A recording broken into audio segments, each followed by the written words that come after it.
ರಾಜಧಾನಿ ಬೆಂಗಳೂರಿನಲ್ಲಿ ಮತ್ತೊಂದು ಅಗ್ನಿ ದುರಂತ ಸಂಭವಿಸಿದೆ. ಎಲೆಕ್ಟ್ರಿಕ್ ಬೈಕ್ ಶೋರೂಮ್ ಹೊತ್ತಿ ಉರಿದಿದೆ. ರಾಜಧಾನಿ ಬೆಂಗಳೂರಿನಲ್ಲಾಗಿರುವಂತಹ ಮತ್ತೊಂದು ಅಗ್ನಿ ದುರಂತ ಇದು. ಎಲೆಕ್ಟ್ರಿಕ್ ಬೈಕ್ ಶೋರೂಮ್ ಹೊತ್ತಿ ಉರಿದಿದೆ. ರಾಜಾಜಿನಗರ ರಾಜ್ಕುಮಾರ್ ರಸ್ತೆಯಲ್ಲಿ ಸಂಭವಿಸಿದಂತಹ ಅವಘಡ ದೃಶ್ಯದಲ್ಲಿ ನೋಡ್ತಾ ಇದ್ದೀರಿ. ದಟ್ಟ ಹೊಗೆ ಆವರಿಸಿದೆ. ಕಣ್ವ ಆಸ್ಪತ್ರೆ ಸಮೀಪ ಇರುವಂತಹ ಪ್ಲಾನೆಟ್ ಹೊಂಡಾದ ಸರ್ವಿಸ್ ಸೆಂಟರ್ನಲ್ಲಿ ಬೆಂಕಿ ಅವಘಡ. ಬ್ಯಾಟರಿ ಚಾರ್ಜ್ ಹಾಕಿದ್ದ ಸಂದರ್ಭ ಬೆಂಕಿ ಹೊತ್ಕೊಂಡಿದೆ ಅನ್ನೋ ಮಾಹಿತಿ ಸಿಗ್ತಾ ಇದೆ. ಬ್ಯಾಟರಿ ಓವರ್ ಚಾರ್ಜ್ ಆಗಿ ಸ್ಫೋಟಗೊಂಡಿದೆ ಅಂತ. ಅದರ ಪರಿಣಾಮವಾಗಿಯೇ ಈ ಬೆಂಕಿ ಅವಘಡ. ಶೋರೂಮ್ನಲ್ಲಿದ್ದ 30ಕ್ಕೂ ಅಧಿಕ ಬೈಕ್ ಸುಟ್ಟು ಭಸ್ಮವಾಗಿದೆ. ರಾಜಾಜಿನಗರದ ರಾಜ್ಕುಮಾರ್ ರಸ್ತೆ ಇದು. ಆ ರಸ್ತೆಯಲ್ಲಿ ಕಣ್ವ ಆಸ್ಪತ್ರೆ ಸಮೀಪ ಪ್ಲಾನೆಟ್ ಹೊಂಡಾ ಶೋರೂಮ್ ಇದೆ, ಬೈಕ್ ಶೋರೂಮ್ ಅದು. ಆ ಶೋರೂಮ್ನ ಸರ್ವಿಸ್ ಸೆಂಟರ್ನಲ್ಲಿ ಬೆಂಕಿ ಕಾಣಿಸ್ಕೊಂಡಿರುವಂಥದ್ದು. ಸುಮಾರು 1 ಗಂಟೆ ಬೆಂಕಿ ನಂದಿಸೋ ಕಾರ್ಯಾಚರಣೆ ನಡೆದಿದೆ.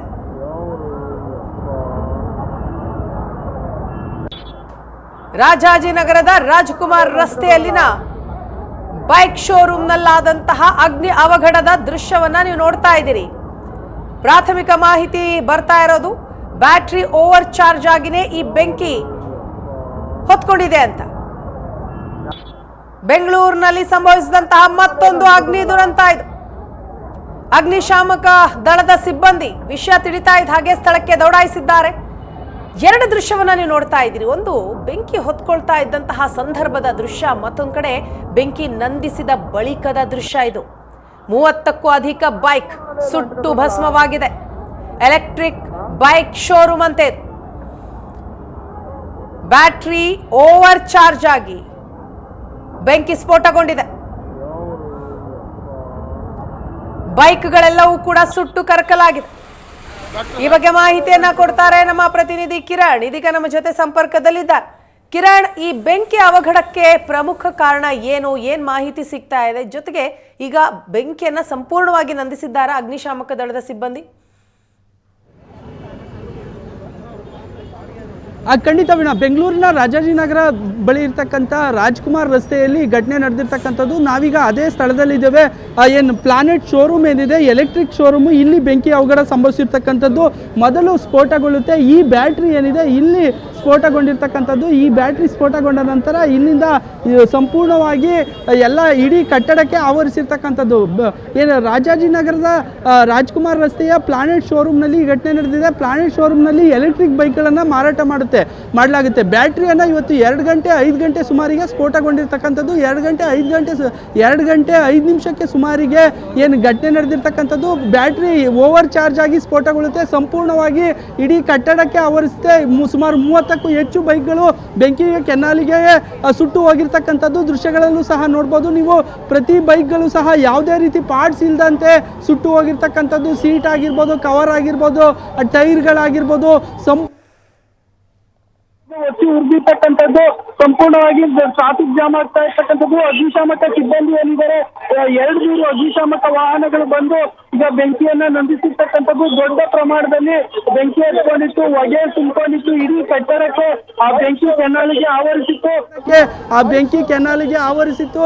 ಈಗ ಅಗ್ನಿಶಾಮಕ ಸಿಬ್ಬಂದಿ ಏನಿದ್ದಾರೆ ಬಂದು ಬೆಂಕಿಯನ್ನ ನಂದಿಸಿರ್ತಕ್ಕಂಥದ್ದು. ಇಲ್ಲಿ ಪ್ಲಾನೆಟ್ ಶೋರೂಮ್ನಲ್ಲಿ ಏನಿದೆ, ಇಲ್ಲಿ ಸರ್ವಿಸ್ ಸೆಂಟರ್ ಅನ್ನ ಇಟ್ಕೊಂಡಿರ್ತಕ್ಕಂಥದ್ದು. ಮತ್ತೆ ಕೆಲವು ಗಾಡಿಗಳನ್ನು ಸಹ ಇಟ್ಕೊಂಡಿದ್ದಾರೆ.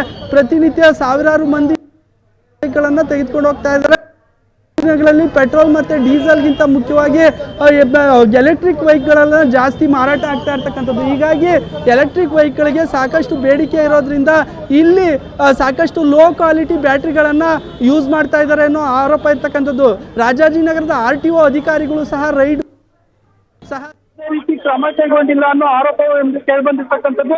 ಇಲ್ಲಿ RTO ಇದ್ದಾರೆ ಶ್ರೀನಿವಾಸಪ್ಪ ಅವರು ಮೊನ್ನೆ ತಾನೇ ರೈಡ್ ಮಾಡಿದ್ರು. ಅವರನ್ನೇ ಕೇಳೋಣ. ಸರ್, ಏನಕ್ಕೆ ಈ ರೀತಿ ಅವಘಡಗಳು ಸಂಭವಿಸ್ತಾ ಇರ್ತದೆ?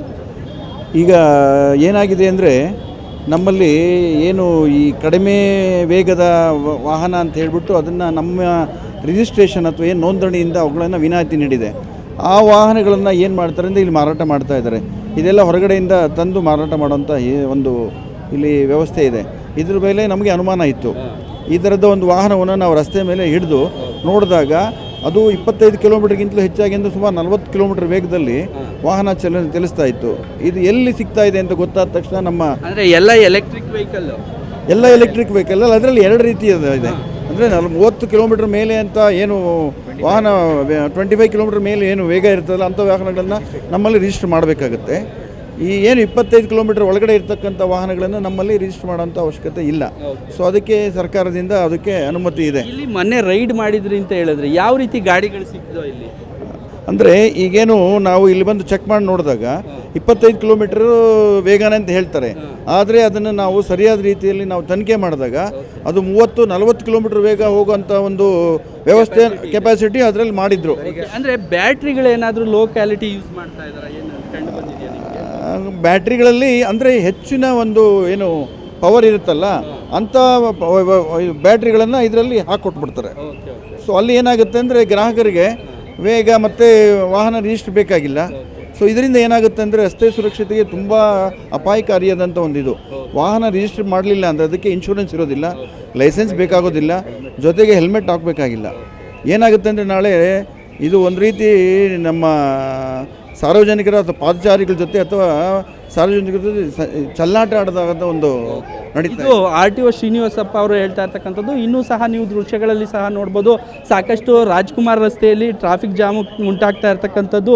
ಮುಖ್ಯವಾಗಿ ಏನಂದರೆ ಈ ಅಗ್ನಿ ಅವಘಡ ಸಂಭವಿಸಿತ್ತು. ಹೀಗಾಗಿ ಪೊಲೀಸರಾಗಿರ್ಬೋದು, ಅಗ್ನಿಶಾಮಕ ಸಿಬ್ಬಂದಿ ಆಗಿರ್ಬೋದು ಕಾರ್ಯಾಚರಣೆಯನ್ನು ನಡೆಸ್ತಾ ಇದ್ರು. ಹೀಗಾಗಿ ಕಾರ್ಯಾಚರಣೆ ನಡೆಸೋ ಸಂದರ್ಭದಲ್ಲಿ ಎಲ್ಲ ರೋಡನ್ನು ಬಂದ್ ಮಾಡಿದರು. ಹೀಗಾಗಿ ಸಾಕಷ್ಟು ಟ್ರಾಫಿಕ್ ಜಾಮ್ ಕೂಡ ಉಂಟಾಗ್ತಾ ಇರ್ತಕ್ಕಂಥದ್ದು. ಎರಡೂ ಬದಿ ರಸ್ತೆ ಏನಿದೆ, ರಾಜ್ಕುಮಾರ್ ರಸ್ತೆಯಿಂದ ಏನು ನವರಂಗ್ ಕಡೆಯಿಂದ ಮೆಜೆಸ್ಟಿಕ್ಗೆ ಸಂಪರ್ಕ ಕಲ್ಪಿಸುತ್ತೆ, ಆ ರಸ್ತೆಗಳು ಸಹ ಬ್ಲಾಕ್ ಆಗಿರ್ತಕ್ಕಂಥದ್ದು. ಇಡೀ ಕಟ್ಟಡ ಕೂಡ ನೀವು ದೃಶ್ಯಗಳಲ್ಲಿ ಸಹ ನೋಡ್ಬೋದು, ಸಂಪೂರ್ಣವಾಗಿ ಸುಟ್ಟು ಹೋಗಿರ್ತಕ್ಕಂಥದ್ದು, ಸುಟ್ಟು ಕರಕಲಾಗಿದೆ. ಸುಮಾರು 30ಕ್ಕೂ ಹೆಚ್ಚು ಬೈಕ್ಗಳು ಇಲ್ಲಿ ಇದ್ದು ಅನ್ನೋ ಮಾಹಿತಿ ಇರ್ತಕ್ಕಂಥದ್ದು. ಈ 30ಕ್ಕೂ ಹೆಚ್ಚು ಬೈಕ್ಗಳೇನಿದ್ದಾವೆ ಎಲ್ಲವೂ ಸಹ ಸುಟ್ಟು ಕರಕಲಾಗಿರ್ತಕ್ಕಂಥದ್ದು. ಯಾವುದೂ ಸಹ ಹೇಗಿತ್ತು ಅನ್ನೋದೇ ಸಹ ಗೊತ್ತಾಗ್ತಾ ಇಲ್ಲ. ಇಡೀ ಬ್ಯಾಟ್ರಿಗಳು ನೋಡ್ಬೋದು, ಬ್ಯಾಟ್ರಿಗಳು ಸಹ ಇನ್ನೂ ಸಹ ಏನು ಹೊಗೆ ಆಡ್ತಾ ಇರ್ತಕ್ಕಂಥ ದೃಶ್ಯಗಳಲ್ಲೂ ಸಹ ನೋಡ್ಬೋದು. ಇದು ಯಾವಾಗ ಬೇಕಾದರೂ ಸಹ ಸ್ಫೋಟಗೊಳ್ಬೋದು. ಇನ್ನು ಈ ಕಡೆ ನೋಡ್ಬೋದು, ಈ ವೈರೆಲ್ಲ ಸಹ ಸುಟ್ಟೋಗಿರ್ತಕ್ಕಂಥದ್ದು. ಏನು ಏನು ಪ್ಲಾನೆಟ್ ಹೋಂಡಾ ಶೋರೂಮ್ಗೆ ಏನು ಬೆಂಕಿ ಹತ್ಕೊಂತು, ಹಾಗಾಗಿ ಈ ಲೈನಲ್ಲಿ ಇರ್ತಕ್ಕಂಥ ವಿದ್ಯುತ್ ಸಂಪರ್ಕವನ್ನು ಸಹ ಕಡಿತಗೊಳಿಸಲಾಗಿದೆ. ಲೈನ್ಮೆನ್ಗಳು ಬಂದು ವಿದ್ಯುತ್ ಸಂಪರ್ಕವನ್ನು ಕಡಿತಗೊಳಿಸಿದ್ದಾರೆ. ಮುಖ್ಯವಾಗಿ ಎಲ್ಲ ಕರೆಂಟ್ ವೈರ್ಗಳು ಸಹ ಕಿತ್ಕೊಂಡು ಬೀಳ್ತಾ ಇದ್ದು ಅನ್ನೋ ಮಾಹಿತಿ ಇರ್ತಕ್ಕಂಥದ್ದು. ಹೀಗಾಗಿ ಅವನ್ನೆಲ್ಲ ಸಹ ಕಟ್ ಮಾಡಿದ್ದಾರೆ ಅನ್ನೋ ಮಾಹಿತಿ ಇದೆ. ಹೀಗಾಗಿ ಲೈನ್ಮೆನ್ಗಳು ಬಂದು ದೊಡ್ಡ ಅವಘಡ ಸಂಭವಿಸಬೇಕಿತ್ತು. ಇನ್ನೂ ಸಹ ಯಾರಾದರೂ ಸಾವು ನೋವು ಸಂಭವಿಸೋ ಸಾಧ್ಯತೆ ಕೂಡ ಇತ್ತು. ಹೀಗಾಗಿ ಅದನ್ನು ಸಹ ಕರೆಂಟನ್ನು ಕೂಡಲೇ ಸಹ ಕಟ್ ಮಾಡಲಾಗಿರ್ತಕ್ಕಂಥದ್ದು. ಇನ್ನೂ ಸಹ